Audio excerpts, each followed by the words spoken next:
Welcome to our deep dive into Christmas traditions in the USA. Sounds fun. Whether you're prepping for a trip or maybe a presentation or just curious, we've got a fascinating mix of sources for historical tidbits, regional customs, even a peek into Santa's Hawaiian alias. Okay. Get ready to discover what makes American Christmas unique. All right. It's more than just Santa and reindeer, I promise. You're absolutely right. It's incredible how Christmas in the USA is a real melting pot of traditions, shaped by the country's diverse cultural background. That's what makes it so interesting. We've got customs similar to those in the UK and France, Italy and the Netherlands, Poland, and even Mexico, all celebrated side by side. Wow. Talk about a festive fusion. It's truly remarkable. And that blending of cultures is especially evident when you look at the food traditions. Okay, let's unpack this culinary side of Christmas. I'm curious, what are some of the regional differences that our listener might not be aware of? Well, for families with roots in Western Europe, you'll likely find the traditional roast turkey or ham taking center stage, often accompanied by cranberry sauce. Of course. But as you move across the U.S., the culinary landscape changes dramatically. That's what I love about this deep dive. So what kind of culinary surprises await us as we explore different regions? Let's head to the Southwest, for instance. There, tamales are a Christmas staple, reflecting the strong Mexican influence in the region. It's a delicious example of how cultural blending shapes holiday traditions. I've heard tamales are incredibly flavorful. What about other regions? Are there any other unique food traditions that stand out? Absolutely. For families with Eastern European heritage, particularly those of Polish descent, Christmas wouldn't be complete without kielbasa, those savory Polish sausages. You might also find hearty soups and cabbage dishes gracing their holiday tables. Now that you mention it, I'm remembering a conversation with a friend who raved about her family's tradition of making a special sauerkraut soup for Christmas. I guess it all comes back to those diverse cultural roots. Exactly. And let's not forget Italian-American families. They often have a feast on Christmas Eve. Does that ring a bell? Wait, I think I know this one. It's the Feast of the Seven Fishes, right? I've always been fascinated by that tradition. You got it. Festa dei Sette Pesci in Italian. It's a tradition that originated in southern Italy. But get this, it's actually more popular in the U.S. now than in Italy itself. That is fascinating. What do you think contributed to its rise in popularity here? Well, it might be because Italian immigrants, especially in the early 20th century, were looking for ways to maintain their cultural identity while adapting to their new lives in America. Food often plays a central role in preserving traditions and creating a sense of belonging. That makes a lot of sense. It's like food becomes a tangible link to their heritage. Exactly. And speaking of traditions, what really struck me in the research was the variety beyond the dining table. For instance, some Americans decorate their trees with popcorn strung on threads. A charming touch, in my opinion. That's so unique. I've never seen that before. It sounds like a fun and festive way to add a personal touch to the tree. Definitely. And of course, we can't forget the ever-popular gingerbread houses. Many families enjoy building and decorating these edible masterpieces during the holiday season. I have to admit, I've attempted a gingerbread house or two in my time with mixed results. It's definitely more challenging than it looks. I can imagine. And while we're on the topic of treats, eggnog deserves a mention. That rich, creamy drink is synonymous with Christmas for many Americans. I can practically smell the cinnamon and nutmeg. It wouldn't be Christmas without a sip of eggnog. And let's not forget the importance of church services for many Americans, especially for those who are Christian. Attending a Christmas Eve or Christmas Day service is a central part of their holiday experience. Absolutely. From carol singing to nativity plays, there's a real sense of community and shared faith during those services. Speaking of community, some towns in New England truly embrace the Christmas spirit year-round. They have these charming shops called Christmas shops that stay open all year, selling decorations and festive goodies.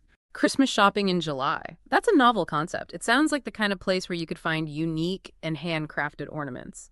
What about you? Have you ever stumbled upon any unusual Christmas traditions in your travels? Well, one that always intrigued me is the Christmas pickle, a tradition shrouded in mystery and playful intrigue. Okay, you've definitely piqued my curiosity. But before we delve into the mystery of the Christmas pickle, let's talk about something that screams American Christmas. The love for elaborate decorations, especially those twinkling lights. Oh, absolutely. From homes adorned with twinkling lights to grand public displays, there's something magical about the way Americans embrace this luminous tradition. It's true.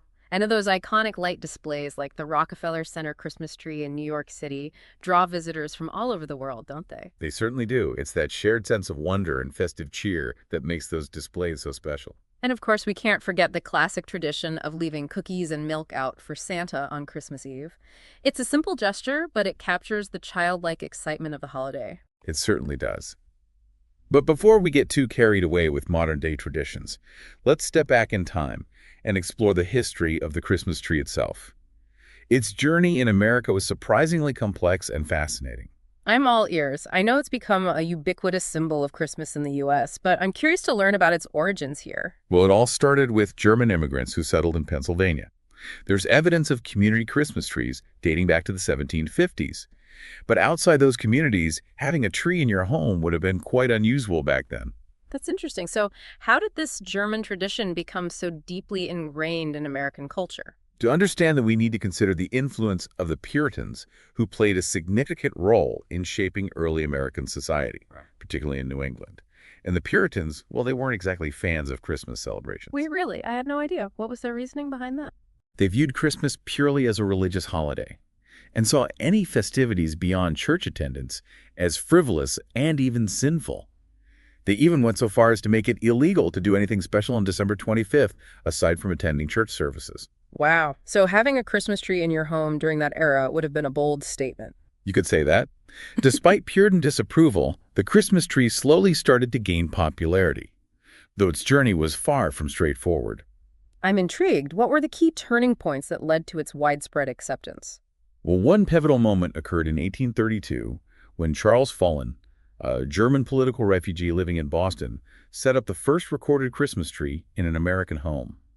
We know about this thanks to his wife's memoirs, which she penned 10 years later. It's amazing how those personal accounts can offer such valuable glimpses into the past. So we have this German immigrant introducing the tradition in Boston, but how did it spread beyond those initial communities? A few key factors played a role. In 1850, an American magazine called Godey's Lady's Book reprinted a drawing of Queen Victoria and her family gathered around their Christmas tree at Windsor Castle. The image had a huge impact on American society. That makes sense. Queen Victoria was a trendsetter of her time, and her embrace of the Christmas tree probably made it seem less foreign and more appealing to Americans. You're absolutely right. That image helped to popularize the tradition beyond German communities. And then another significant development occurred with the emergence of entrepreneurs like Mark Carr, who saw a business opportunity in this growing trend. Oh, that's interesting. Tell me more about Mark Carr and his role in the Christmas tree's rise to fame. Well, in 1851, Mark Carr started selling Christmas trees in New York City. He brought trees down from the Catskill Mountains on sleds and sold them in the city. By the 1890s, the Catskills were supplying over 200,000 trees annually to the New York area. That's incredible. It's amazing how a single entrepreneur like Mark Carr could have such a significant impact on shaping a national tradition.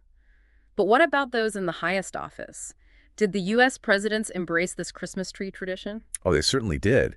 In fact, Andrew Jackson back in 1835 was the first U.S. president recorded to have a Christmas tree, although his was a small sugar-frosted pine tree. Sugar-frosted. That's quite a departure from the twinkling lights we're accustomed to seeing today. What about the White House itself? When did it become a part of their Christmas tradition? The first official White House Christmas tree came a bit later in 1856 during Franklin Pierce's presidency, and then in 1895, Grover Cleveland introduced electric lights on a White House tree, marking a significant shift in Christmas tree technology. That's a big leap forward in holiday decor. So we've got the White House on board, but what about the rest of America? When did the Christmas tree become a widespread tradition beyond those early adopters? Well, by the late 1800s and early 1900s, Christmas trees were becoming increasingly popular across the country. More and more families were setting them up in their homes, and cities began putting up communal trees with lights. Think San Diego in 1904, Pasadena in 1909, and then New York, Boston, and Cleveland in 1912. It seems like the early 20th century was a pivotal time for the Christmas tree transitioning from a regional oddity to a truly national symbol of the holiday.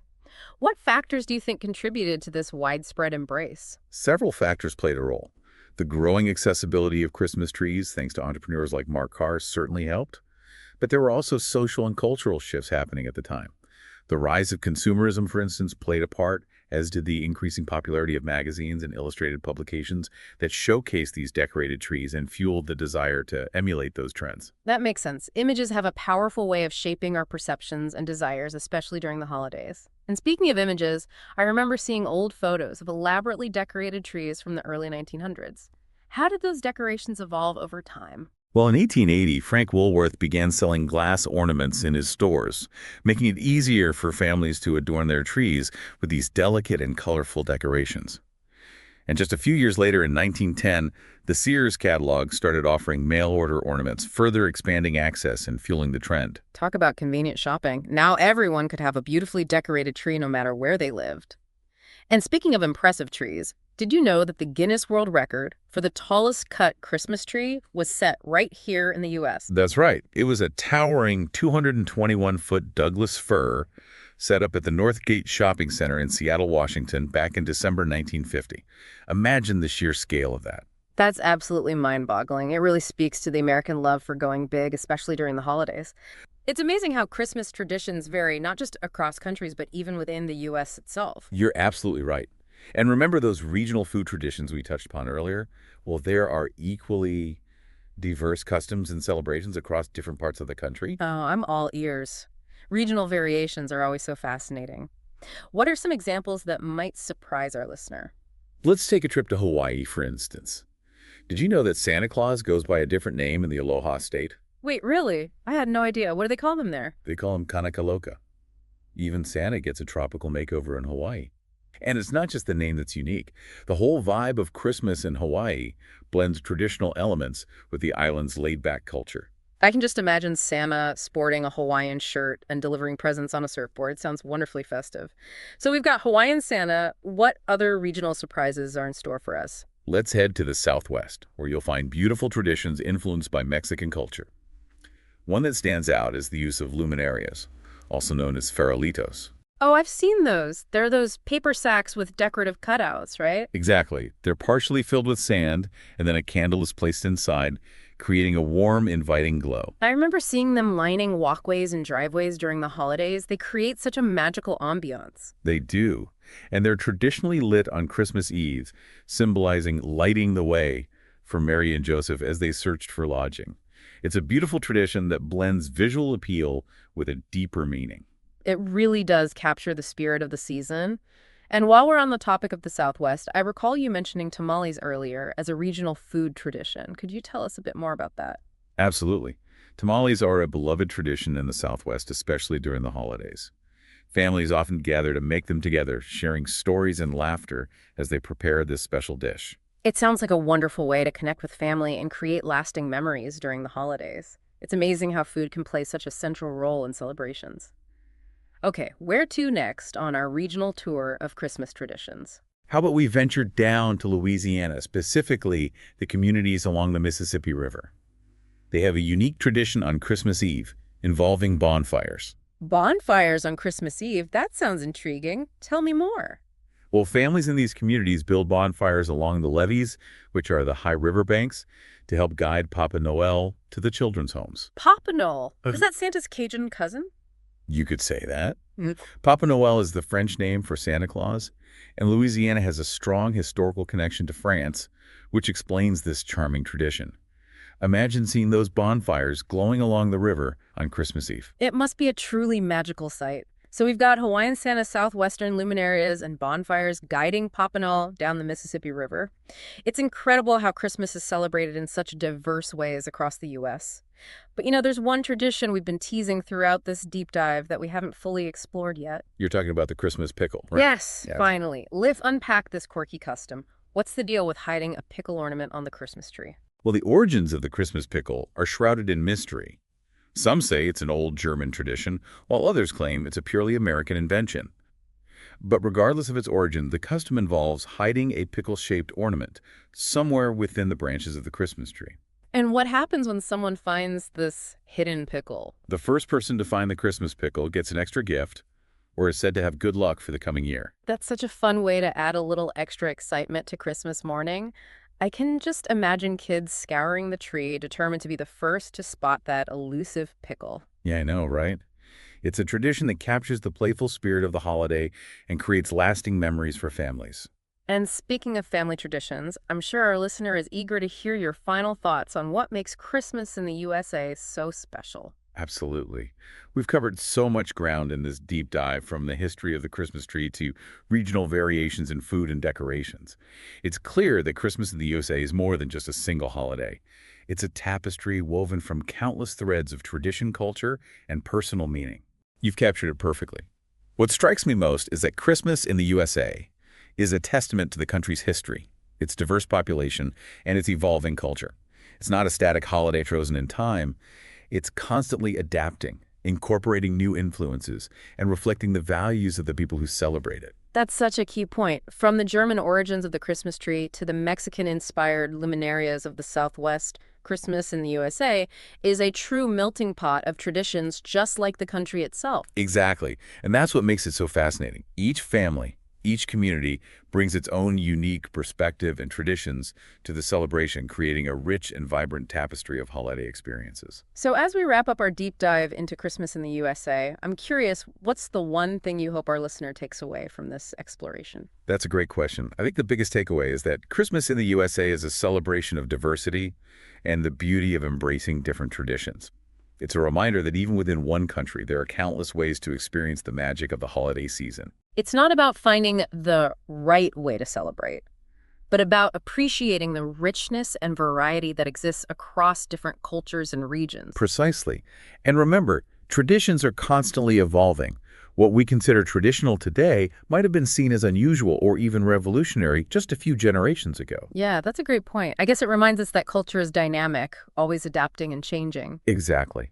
So as you celebrate Christmas this year, take a moment to reflect on the traditions that are meaningful to you and how they connect you to your family, your community, and your own personal history. I love that.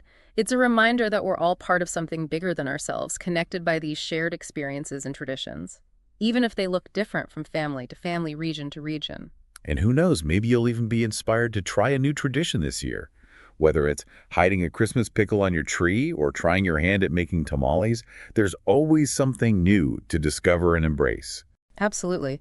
So to our listener, as we wrap up this deep dive into Christmas in the USA, we leave you with this final thought. With so much variety, what aspect of American Christmas resonates most with you? What traditions would you want to experience or even adopt? Keep exploring, keep learning, and keep sharing the joy of the season, however you choose to celebrate it. Happy holidays.